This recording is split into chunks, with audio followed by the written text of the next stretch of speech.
Alright, so I'm making my tandoori oven.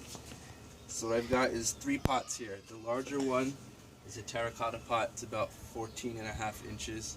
The inner pot is about 10 inches.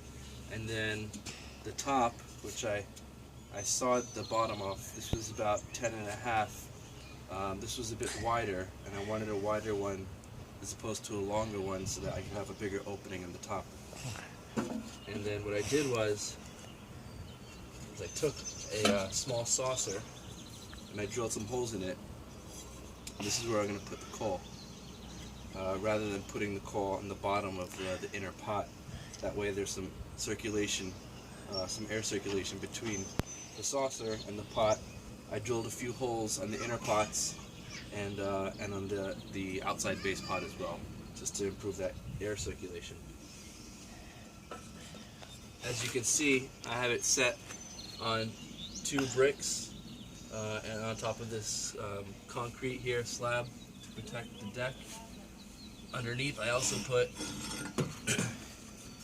another saucer so that this can catch all the ash, and it's easy to remove and put back, and that this helps with the maintenance, keeping it clean.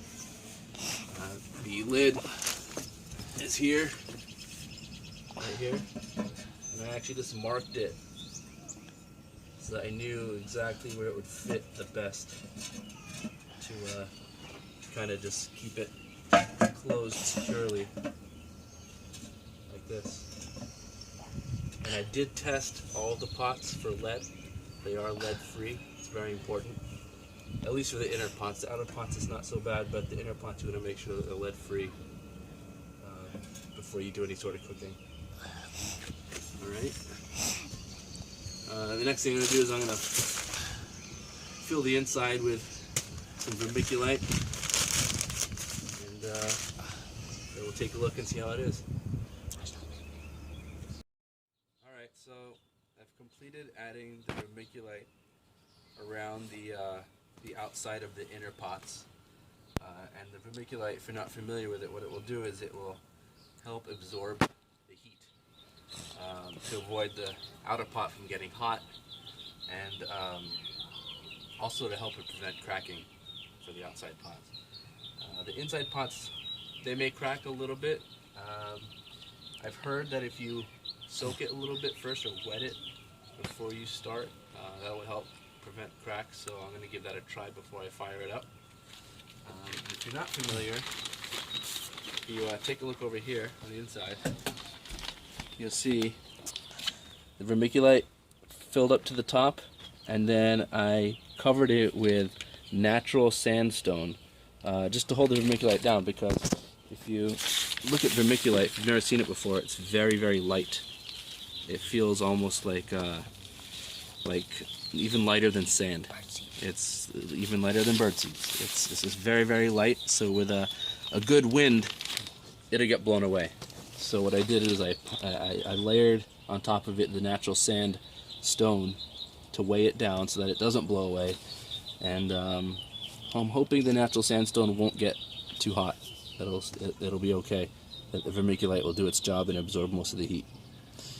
And that's it. I'm going to get ready to just wet it a little bit on the inside and then fire it up and see how it goes. Alright, so we're ready to fire this thing up. Got some coal. And I'm just going to place a few of these in here. Take a close look.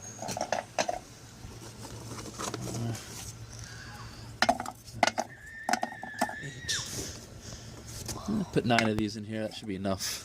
It's the first time I'm doing it, so it's kind of a trial and error thing here, but let's start with that, see how that goes.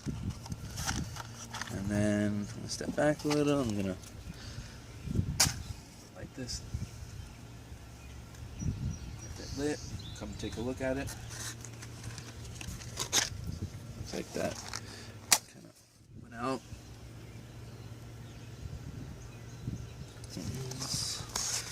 Let's try it again.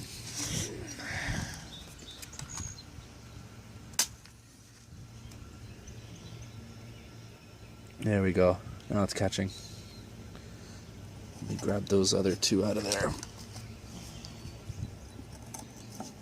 Okay, and that's it. So what I'm going to do is I'm going to cover this and really let this heat up. I'm going to probably let it go for like a half hour or so.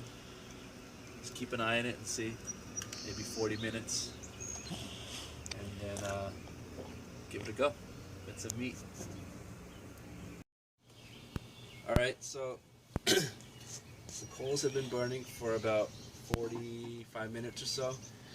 I've added maybe 3 or 4 more coals, so I think I have a total of around maybe 13 coals or so over the 45 minute period.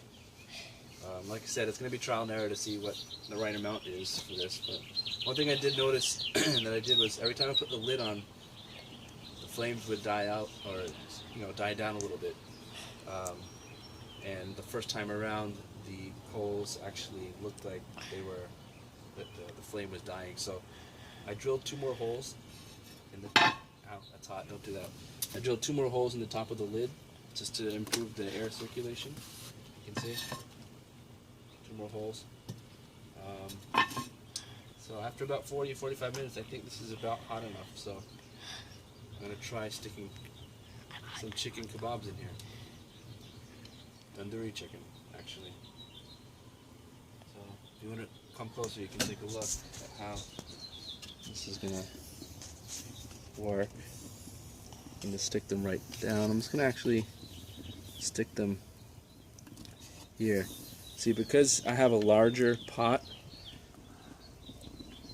on top of a smaller one, it gives me this little lip around the edge that I can rest the skewers on. You can see it from this angle here, that they're resting there. Throw 1 more in there. Right there.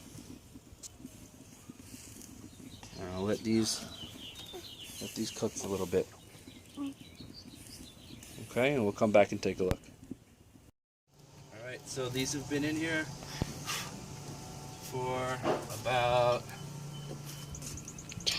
20-25 minutes, and I'm still figuring out the best way to position them, how many charcoals to put in there, but I think I've figured it out for next time. They look pretty good. They got cooked all the way through, so we're going to try them out and see how they taste.